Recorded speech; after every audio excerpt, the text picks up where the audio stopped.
नमस्कार साथियों, मैं अनुश्री द्विवेदी अक्षरा लेकर आई हूँ सुहाना सफ़र ज़िंदगी का।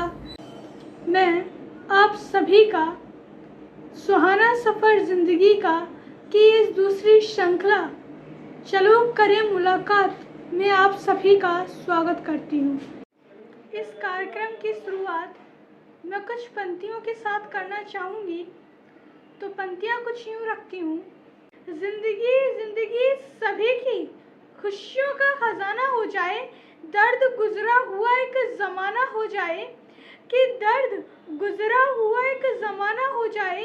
सुना है कि सुना है, सुना है, सुना है, समझता है कि शायर शायर को, कि सुना है, सुना है, सुना है, समझता है कि शायर शायर को। तो सभी का अंदाज सभी का अंदाज शायराना हो जाए, तो सभी का अंदाज शायराना हो जाए। इस पहले एपिसोड में हमारे साथ जुड़ने जा रहे हैं आदरणीय डॉक्टर ब्रजेश गुप्ता जी, जो कि सम्मानित हैं Kavya Ratna award, golden book of world record, Uttar Pradesh Gaurav Samman एवं टीचर अवार्ड, ऐसे ही कई अवार्ड से सम्मानित आदरणीय डॉक्टर ब्रजेश गुप्ता जी, जिनको मैं इस मंच पर बुलाना चाहूंगी। नमस्कार सर। नमस्कार मैडम, नमस्कार।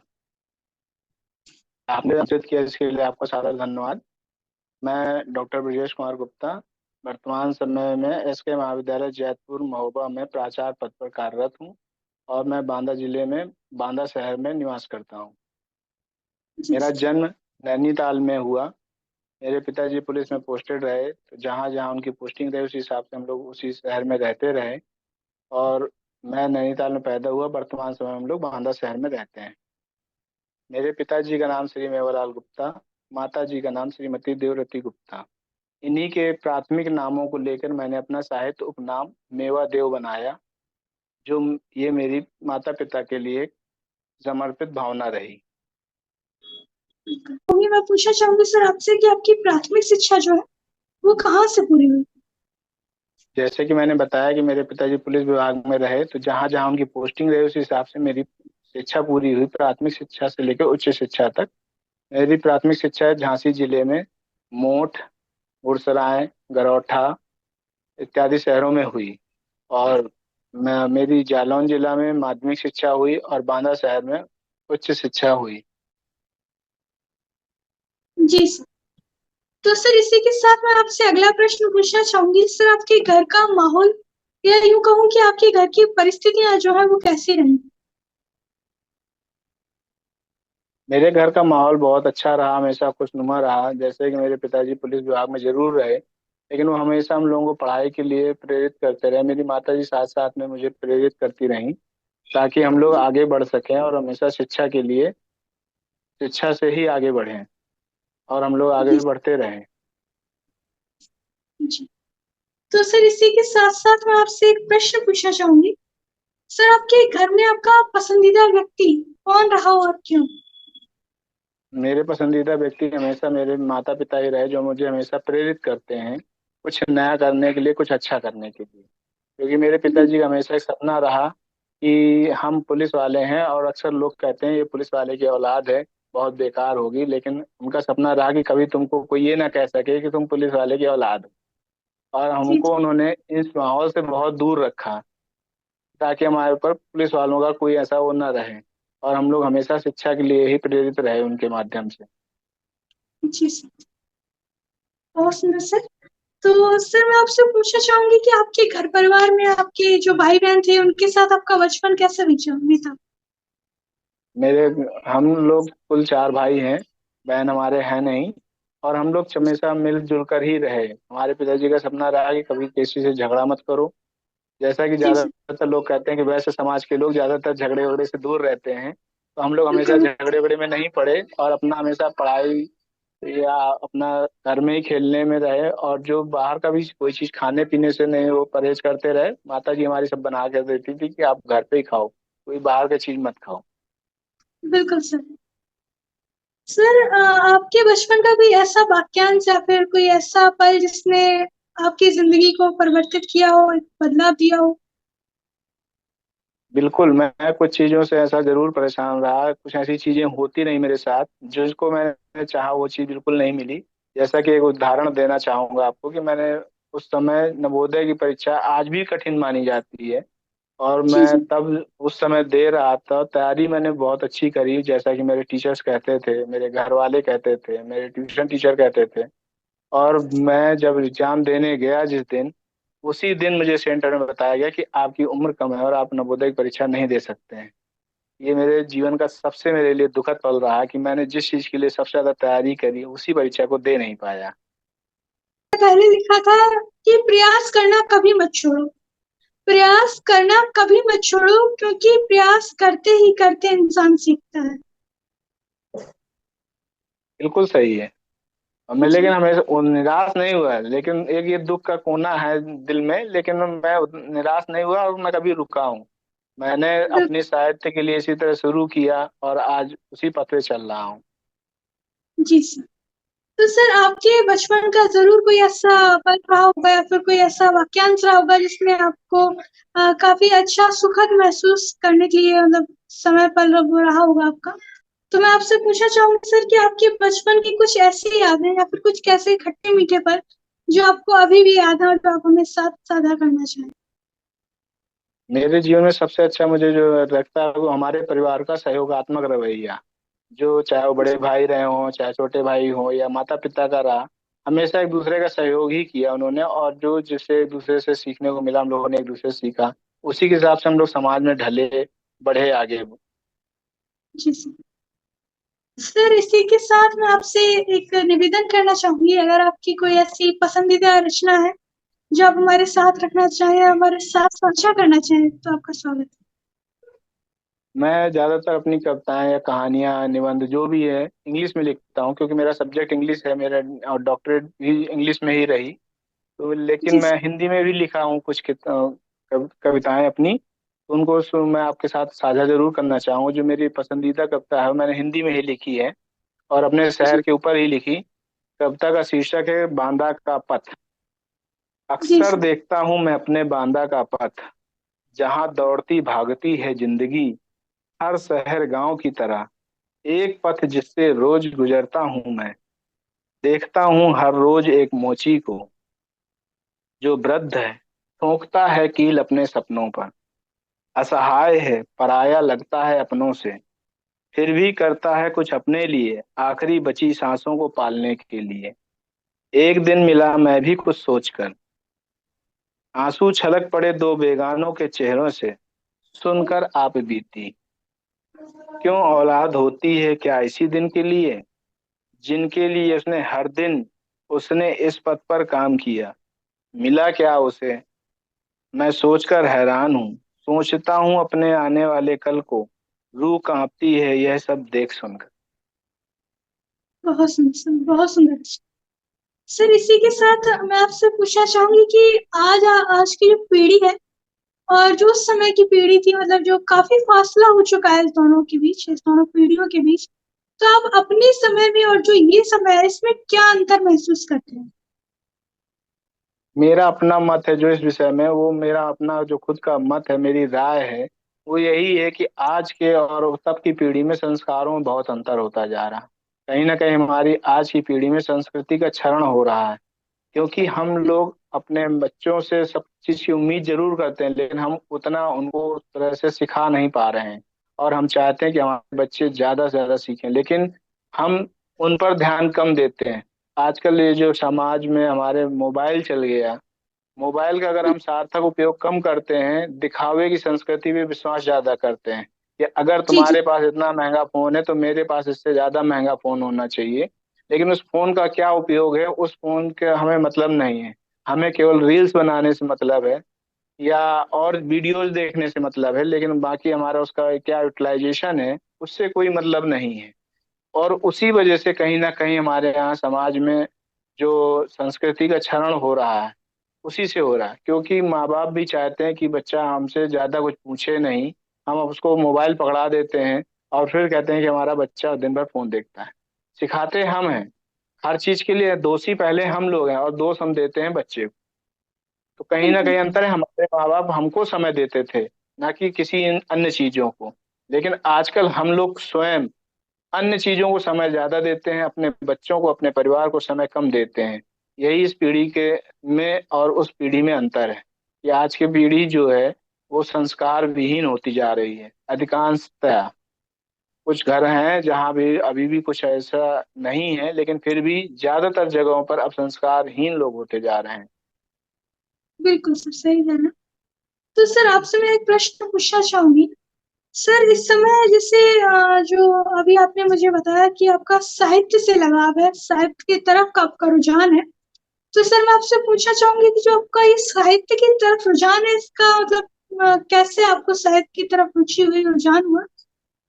कुछ ऐसा वाक्यांश। लिखने में कुछ ठीक रहा, बहुत होशियार तो नहीं था लेकिन फिर भी कुछ ठीक रहा पढ़ने लिखने में, तो मेरा मन था कि कुछ लिखूं। और मैंने सन 92 या 93 में एक कहानी लिखी, लालच का फल। और उसको जी। मैंने एक पेपर पब्लिश होने दिया, उस समय स्वतंत्र भारत में वो मेरी कहानी प्रकाशित भी हुई। जी सर। तो मेरा कि नहीं, मैं कुछ लिख सकता हूँ, और उससे मुझे प्रेरणा मिली कि नहीं, मेरी कहानी में या मेरी रचना में कुछ है ऐसा जिससे वो प्रकाशित होने योग्य हुई। और वो प्रकाशित हुई तो मैंने उसके लिए अपना साहित्यिक यात्रा शुरू करी। और मैंने सोचा कि चलिए कुछ लिखते हैं। फिर विशेष रूप से मेरे पिताजी प्रेरणा देते रहे कि बेटा कुछ ऐसा करो जिससे नाम हो तुम्हारा। और धीरे धीरे मैं कविताएं वगैरह लिखता रहा, उसके बाद कुछ कहानियां भी लिखी। लेकिन जो दौर आया सन 2016 में, तो उस समय मैं कुछ अपने घरेलू कारणों से, अपने नौकरी के प्रति से परेशान था। तो उस दौर में पिताजी ने मुझे समझाया कि बेटा ऐसा है कि खाली बैठोगे तो परेशान रहोगे, ऐसा ना करो, जब इतना पढ़ लिख लिया है तो कुछ लिखो। वो मुझे लिखने के लिए प्रेरित करते रहे और मैंने लिखना शुरू किया। और इन 7 सालों में, या ईश्वर का कुछ ऐसा वरदान रहा कि कुछ मुझे खुद भी नहीं पता कि मैंने कब कौन सी रचना लिख दी, क्या क्या लिख डाला, कितनी किताबों कर डाला, और वो सब होता चला गया। और आज शायद है कि दुनिया में कोई ऐसा देश हो ना हो जहाँ मेरा दोस्त ना हो। हर देश में मेरा दोस्त है। हर प्रदेश में, अपने भारत में लगभग सब जगह लोग मुझे जानते हैं, पहचानते हैं। मेरी किताबों का अनुवाद भी दूसरी भाषाओं, विदेशी भाषाओं में हो चुका है। मुझे जी। 6 देश में मानद उपाधि मिल चुकी है। और बहुत मेरा सुंदर। सारा काम चलता है। मैं सोशल मीडिया का यूज करता हूँ, सोशल मीडिया से ही मैं आज बना हूँ। और जबकि लोग कहते हैं सोशल मीडिया सामाजिक वैमनस्यता लाती है, सामाजिक बुराई है, लेकिन अगर हम उसका सही उपयोग करते हैं तो ये उससे अच्छी कोई चीज नहीं है। लेकिन हम लोग उसका दुरुपयोग ज्यादा करते हैं, सदुपयोग नहीं करते। आज मैं ऐसे ऐसे लोगों को जानता हूँ जिनसे मैं कभी मिला नहीं हूँ, लेकिन वो मुझे अपना रचना भेजते हैं, मैं उनका वो किताब भेजता हूँ और वो मुझ पर विश्वास करते हैं। बिल्कुल। बहुत सुंदर सर, बहुत सुंदर। आप यूं ही कामयाब होते रहिए, आगे आप बढ़ते रहिए, हम सभी लोगों की प्रार्थना है। तो इसी के साथ साथ मैं आपसे एक प्रश्न पूछना चाहूंगी, जैसा कि आपने कहा कि मैं आपसे एक प्रश्न पूछूं। दरअसल बिल- आजकल क्या, जी, आजकल क्या हो रहा है कि माता पिता और जो बच्चे होते हैं उनके बीच काफी कटराव सा समझ आ रहा है, मतलब काफी दूर जा रहे हैं माता पिता अपने बच्चों से, और बच्चे अपने माता पिता से। दरअसल जो बीच में एक दूसरे को समझने का जो प्रक्रिया है वो थोड़ा कहीं ना कहीं मतलब अलग होता जा रहा है। बच्चे माँ बाप को नहीं समझ पाते हैं, और माँ बाप जो होते हैं वो बच्चों को नहीं समझ पाते हैं। तो आप इस विषय में सर क्या कहना चाहेंगे?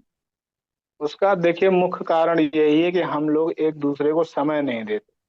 अगर हम जी सर। बच्चा स्कूल आया है, हम बच्चे से पूछें कि तुम्हारे एक एक घंटे में क्या हुआ, प्रार्थना में क्या हुआ, कौन कैसे मिला, क्या क्या पढ़ाया गया, हम वो नहीं जी। पूछते। हम अपना फोन देख रहे हैं, बच्चे से कहा ज्यादा नहीं, उसको झिड़क देते हैं।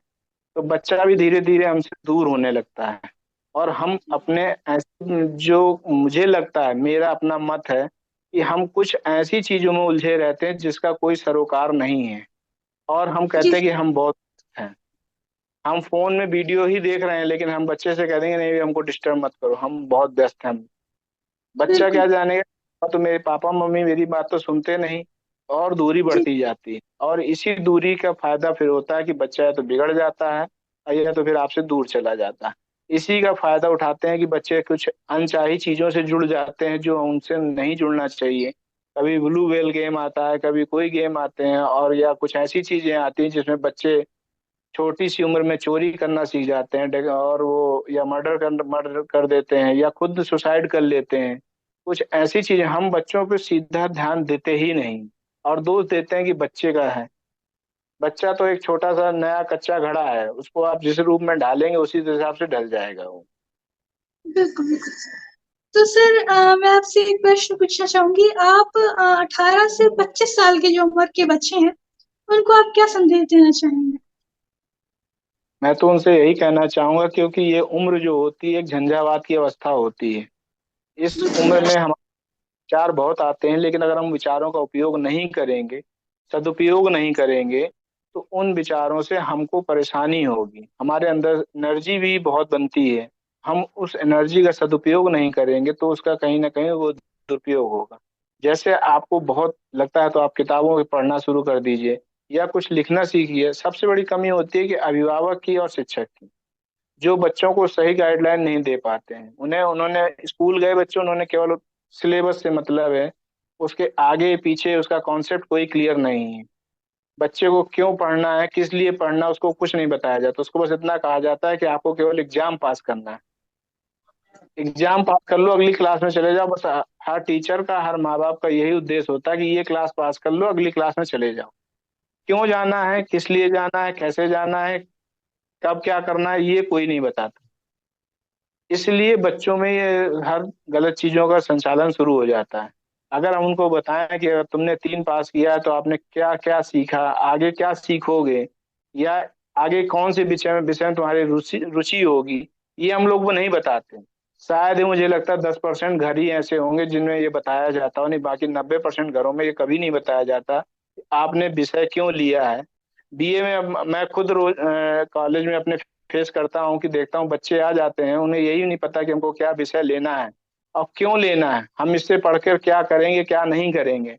उन्होंने कहा कि सर दोस्त ने कहा था तो हमने ले लिया, उन्होंने कहा कि मम्मी पापा ने कहा था तो हमने ले लिया। अरे आपने क्यों लिया, आपको क्यों पढ़ना है, पता ही नहीं उन्हें। हमारे यहाँ तो ऐसे ऐसे बच्चे आते हैं, उनको एग्जाम देना है सोशोलॉजी का, वो पेपर देने आए हैं हिस्ट्री का,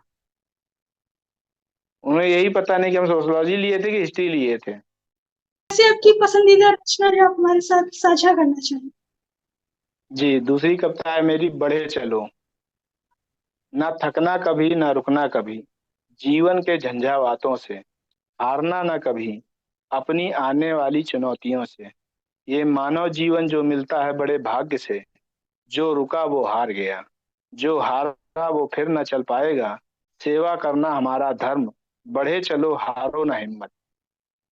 आशाओं के दीप जलाते चलो, न रुको कभी, न गिरो कभी। अगर गिरो तो संभलो तुरंत, बस तुम बढ़े चलो। आओ वादा करो खुद से, रुकना नहीं है, चलना ही जीवन है।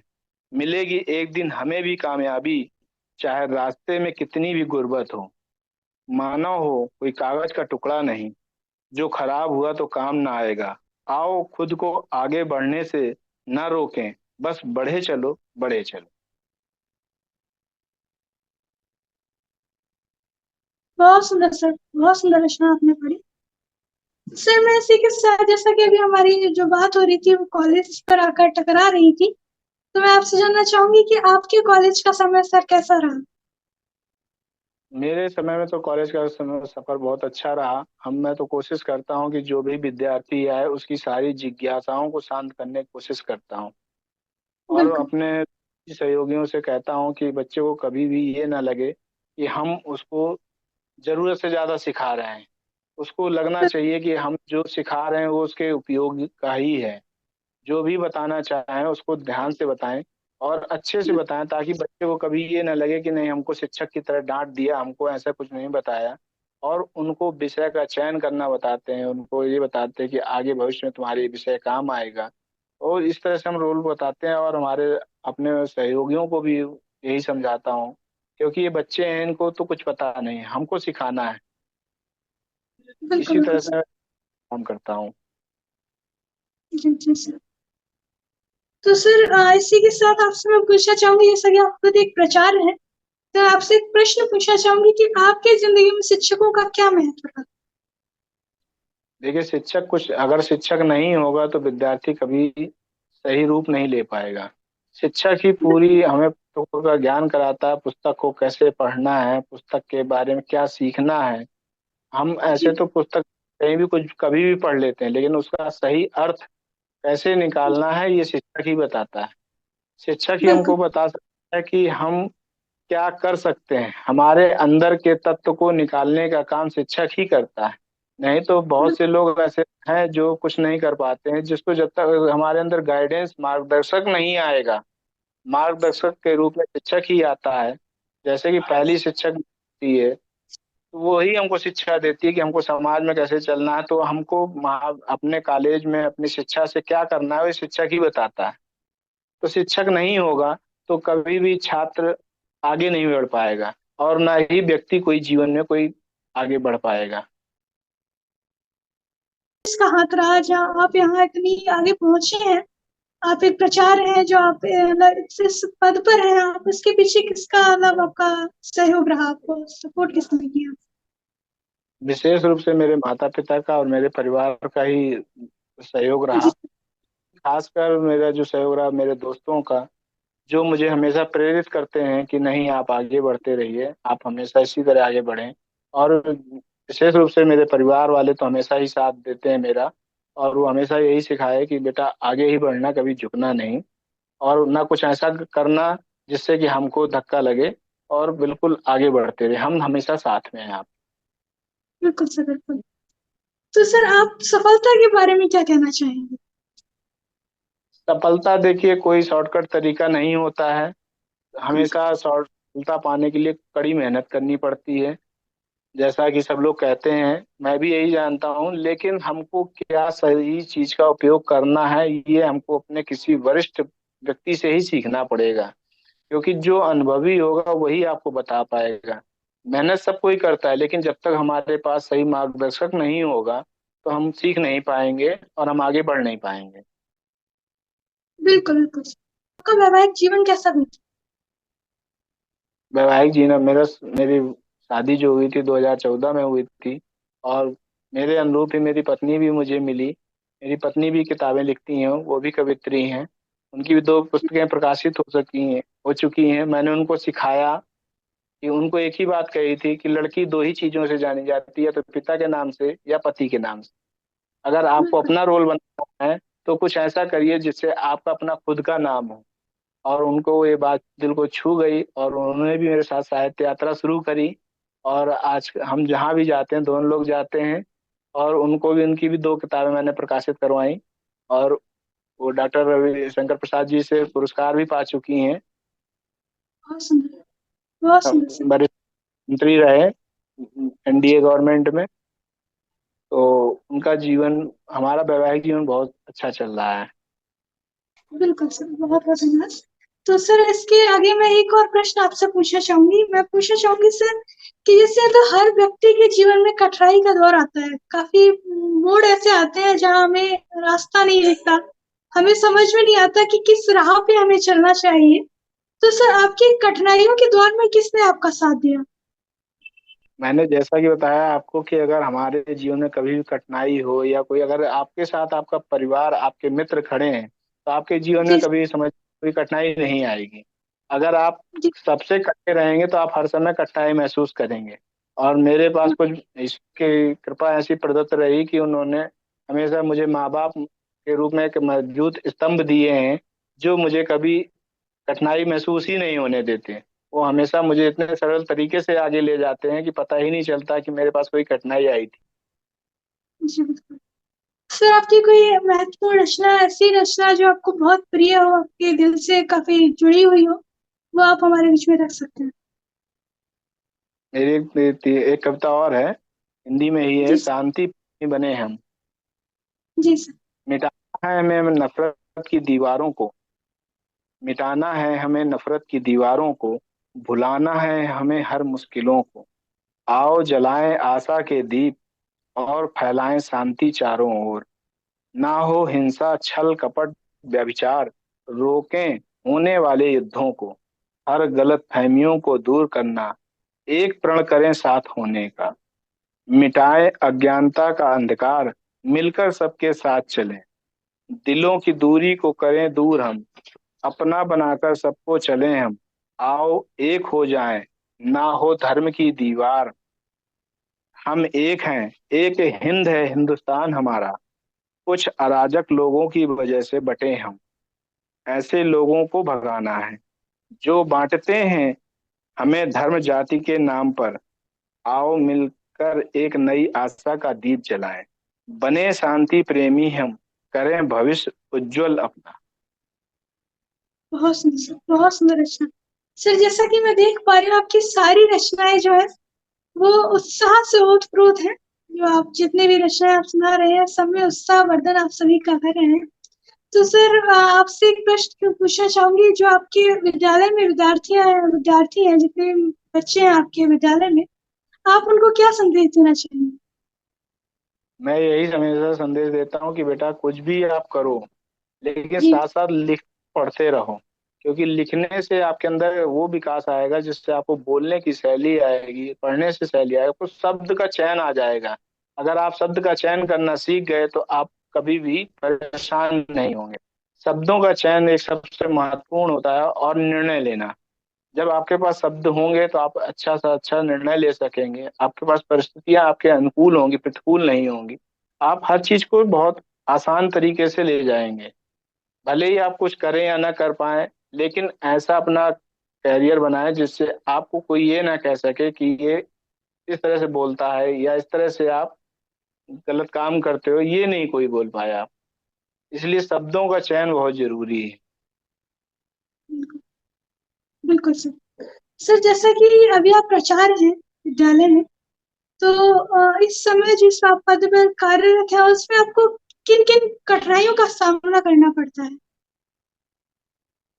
मैडम, कठिनाइयां मेरे लिए कोई है ही नहीं, क्योंकि मेरा स्वभाव ऐसा है, और जैसा स्वभाव होता है व्यक्ति को लोग उसी तरह के मिल जाते हैं। तो मेरे साथ सब बिल्कुल। सारे सहयोगात्मक रवैये से काम करते हैं, और मुझे कोई कठिनाई महसूस नहीं होने देते, और मैं उनको जैसा बता देता हूँ कि आप इस तरह से कर लीजिए, वो लोग सीख कर बढ़िया से काम करते हैं, और उन्हें भी कोई परेशानी नहीं होती। तो इस तरह हम लोग सहयोगात्मक रवैये से अपना सारा काम सुचारू ढंग से करते रहते हैं, और हम लोग को कोई कठिनाई नहीं आती है। सर आपके प्रेरणा स्रोत कौन रहे? मेरे माता पिता। जी सर, बहुत सुंदर सर।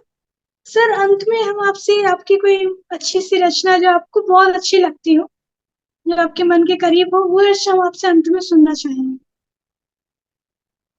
मैं थोड़ा बहुत अपने स्वास्थ्य को लेकर और योग पे ध्यान देता हूँ, तो उसी पे जी मैंने सर। कविता लिखी थी। आओ हम जी सर। योग करें, खुद को निरोग करें, जीवन के हर कदम पर बल देने वाला, ऊर्जा को परमार्जित करने वाला, यह है शाश्वत सबको जोड़ने वाला। यह मात्रा योग नहीं है, जीवन को समृद्ध करता है, जीवन की यात्रा को आगे बढ़ाता। आओ प्रण करें कि रोज योग करें, तनाव से मुक्ति देता है। बस योग करो और ओम शांति कहो।